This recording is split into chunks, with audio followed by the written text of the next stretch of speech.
Trisha Paytas has repeatedly stated that she has no history of consistent racist behavior, stating that she only said the N-word once in a song years ago, which we have already proven to be false. Here we're going to prove her false again by showing her history of racism and microaggressions that she's guilty of even to this day in 2021. Slave. So don't tell me that James ended Trisha because he talked fast in a video and he has the same pattern of consistent racist behavior as Trisha did. She's good. She's fucking. And can I just say, not the same pattern of consistent. Mine was not consistent racist she's right. behavior. No, but she's right. That's what I meant to say. You guys are both racist in the same way. You're not really not consistent. He has like consistent things. All right. When I was on Celebrity Big Brother, the big thing in the UK is racism. They don't let you on that show if you're like a little bit racist. So they do like in-depth like research to see if you were like racist at any point. And if they like let me on Celebrity Big Brother where they kick people off for being racist, like I'm not. It's not consistent. So your evidence that you're not racist is that you were on Big Brother. There's no consistent pattern of me ever saying that. We're going to begin with her feelings on foreigners. In this clip, she claims to be fond of foreigners while also referring to them as bad news, lumping every foreigner into this category. Why do I love foreigners so much? They're so hot. But they're bad news. All these people who marry foreigners on YouTube lately, bad news bear. During a segment of Frenemies where Ethan brought up the subject of xenophobia, Trisha identified with being xenophobic as if it were a cute or quirky title to claim, stating that she feared foreigners, including her own fiancé at the time who is Middle Eastern. We don't tolerate xenophobic conversations. Dan is canceled. Xenophobic. It means you hate foreigners or are afraid of foreigners. Me. Yeah. I used to be scared of Moses. When I would wake up in the middle of the night, I used to, like, literally for 7 months, I would wake up and be like, oh my God, who is next to me? Like, I would be terrified. That claim appears to be true, as she can be seen here describing how terrified she is of a man that she believes is going to kill her, citing that he's foreign, so it's a possibility. And he was like an older man. It was not a traditional fishy, trust me. I was like, okay. And like foreign too. So I was like, yikes. While discussing a bad incident she had with a stranger in this clip, Trisha goes out of her way to point out that the woman was foreign, even though that's irrelevant, and then proceeds to mock the woman's accent. But I'm never like the bitch back. Like I never am. But I always want to be, because it really like infuriates me when people like take advantage or just try and boss you or bully you around. And this was a foreign girl. And she's like, you need to move. I said, okay, if the police come and tell us we need to move, we'll move. And she was, okay, I'll call them and I would call them and let them know. And when it comes to accents, Trisha has made it clear that she views people who have them as toys. Like if you come to America and you have an accent and you can speak a different language, people are gonna be like, oh, it's like a little toy. And I know a lot of you think I just I'm like, he's my little toy, but he kind of is. And seems to think that those with accents, like her fiancé, have trouble understanding English. Even though her fiancé has never publicly given any indication of this and even seems to take offense by the assumption as seen in this clip. As if somehow he wouldn't be able to keep up with and comprehend the language even though he appears to strongly speak it. Hamilton, probably. What? And you understood it? Just stop asking me that. But that's so hard. Word. I understand every word.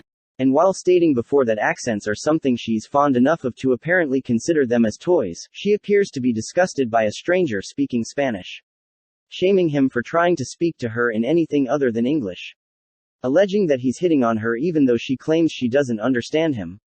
And she responds in disgust. What the man actually asked her for was not a date but a photo, as many of her fans or random people have done prior and were never labeled gross for.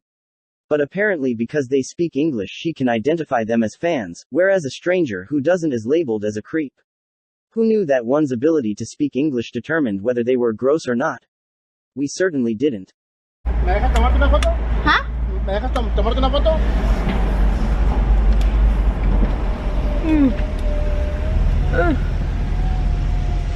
The valley, y'all. The valley. I don't know if you just saw that because it was dark. Oh my gosh. Like, what? Ew. Like, literally getting hit on by someone, like, no offense to anyone who doesn't know English, but like, someone who doesn't know English, like, and clearly I don't speak Spanish. Like, I mean, hello. Like, this isn't the first time that she's had a publicly negative response to Hispanic men. Here she is in older footage claiming that a car simply driving by her with Hispanic men inside is dangerous, stating that they're obvious gang members who are going to kill her. these people are like coming and they're just like, oh my God, they're just watching me. They kept honking, I thought something was wrong with my car. There they are. What up? So they're gang members and they're gonna kill me. And as seen in a clip that we've posted before, she was also under the assumption that a group of black men were going to kill her. She had stated that she would also believe the same if they were white, but we've yet to come across footage of her fearing for her life in the vicinity of white men. They're wanting to get the snackies because I'm terrified of getting out of my car. Like, I drive a BMW, not that it's like super high class, but I swear to you right now, it's like, I don't mean this to be like racist, but okay, well, it's gonna come out racist anyways, but there's just these 6 really scary looking guys, and I think they'd be scary whether they were white or black. Here she admits to loving having tokens around her as if those of different races are toys of some kind, as she's mentioned before, and not human beings. It's fun though. Like, it's fun when you, like, knowing that we're like cool and friends. Like, it's fun to have someone like Tourette's, just like Moses is like my Middle Eastern. You're my Tourette's friend. You like having tokens around. Yeah, but And she hasn't just said that once, but on multiple occasions. Referring to her boyfriend, now husband, at the time as a toy because he was Middle Eastern. I always tell him, like, you're not my type either. And I think it's like fun now. He's like a toy. It's like, oh, I got a Middle Eastern, you know? Oh my God. It's fun. Oh. Because you I don't know that you like him as a person. I think you just fetishize him. I always ask him that too. I'm like, I wonder if I just like the idea of you. You you're, like, say new. that to him? Yeah, like he's like, I don't know if it's like he's just different and new and like a toy. So I'm like, That's oh, this what is it fun. is. Admitting to her fetishization on multiple occasions. Does it bother you that I talk about your country so much and I don't treat you just like a normal person that I would meet in America? Cultural appropriation. Do you think so? Do you think No. I do it? Does it bother you though? I think it would bother me. Like if someone was from America, I wouldn't just be like, so tell me about Nebraska. Like, you know what I mean? You know what I mean? I kind of feel like sometimes it's a little like fetishy. Here she can be seen talking about how much she loves the fact that Moses is Jewish and how turned on it gets her.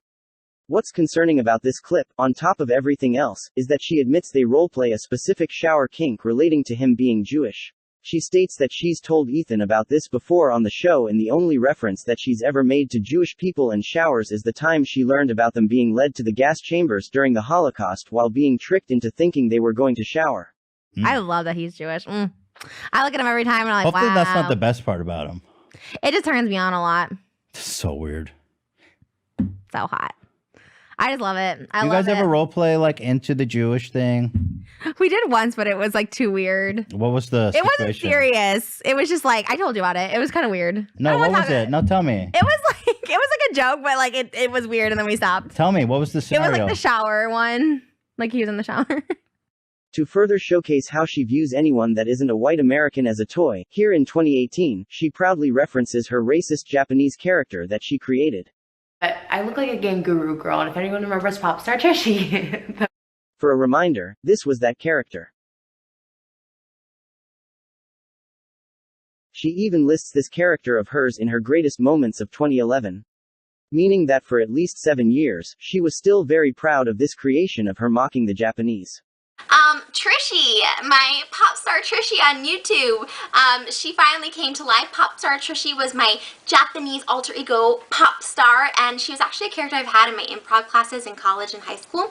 So it's kind of cool that she got to make a music video. She has a single out on iTunes. Like, how cool is that? Like, I've always wanted to be a pop star, so it was like really cool that I got to make that dream come true with the help of my friend Alan, who wrote the song for me, and my friend Dane, who directed it, and then my visions came to life, which is really cool. I can't sing, but I still got to be a pop star this year, so that was really exciting. She actually made Yahoo Music's top 10 worst videos of 2011, which was such an awesome thing for me. That isn't the first and only time that she's dressed up as other races either. Here she is on one Thanksgiving day dressed as both a Native American and a pilgrim. Hey guys, and happy Thanksgiving. I am dressed as a pilgrim. Follow my Indian costume. And here she is on Frenemies laughing about stealing her boyfriend's Israeli identity. So the caption is, when you take your boyfriend's Israeli identity and all the comments are free Palestine, and you're just trying to figure out where Palestine even is and why it needs to be freed.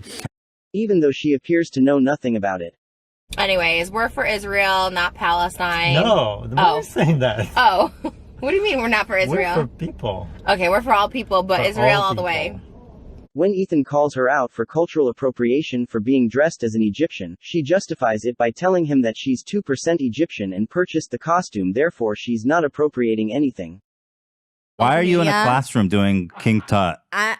I mean, this was an iconic TikTok, I think. They're like, here's the most egregious example of cultural appropriation we've ever seen. No, I am not appropriating that culture. I bought that costume. They're like, here is how to go. No, I have a little bit of Egyptian in me, actually. Really? How much? Yeah, I think like maybe 2%. She used a similar defense to justify her blackfishing by claiming that she's a percentage of Moroccan. Some people have accused Trisha of being a blackfish. You know what that is? That's not... It's someone who tries to look black, who's white. Okay, well, I am 18% Moroccan. We have so two. I actually have Moroccan in me. I told you this. That doesn't make you black. You said you have like 3%. Okay, Moroccan. I think it's like 13%. Well, aren't Moroccans mostly like... Yeah, they're Arabs. American. They're African. Yeah, but they're Arabs. They're not like African. You're one of us, girl. I know. But wait. You're not hearing yourself. That doesn't make you black. That makes you Arab. There are some Moroccans that are dark. Okay. I'm not blackfishing. That is in my DNA. She herself has claimed that it's racist to state that you want to be another race.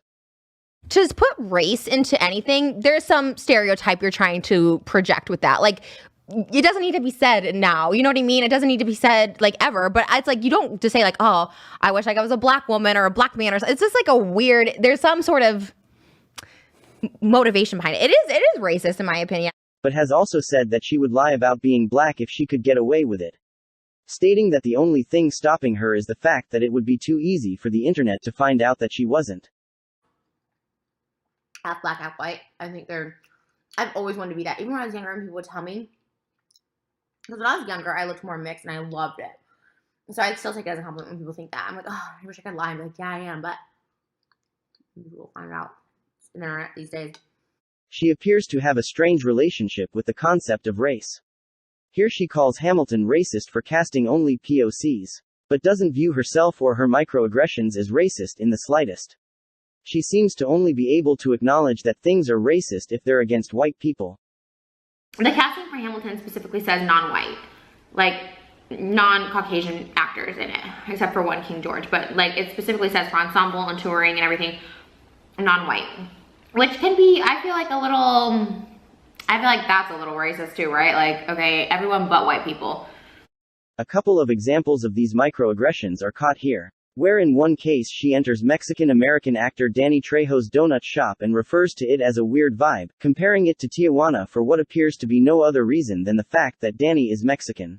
It was weird. It was a weird vibe in there. I felt like we went into like, literally like, I don't know, Tijuana. Well, that might be what he was going for. It's weird, man. Another is when she announces that she likes chicken from a Filipino place but states that knowing it's Filipino makes her not like it.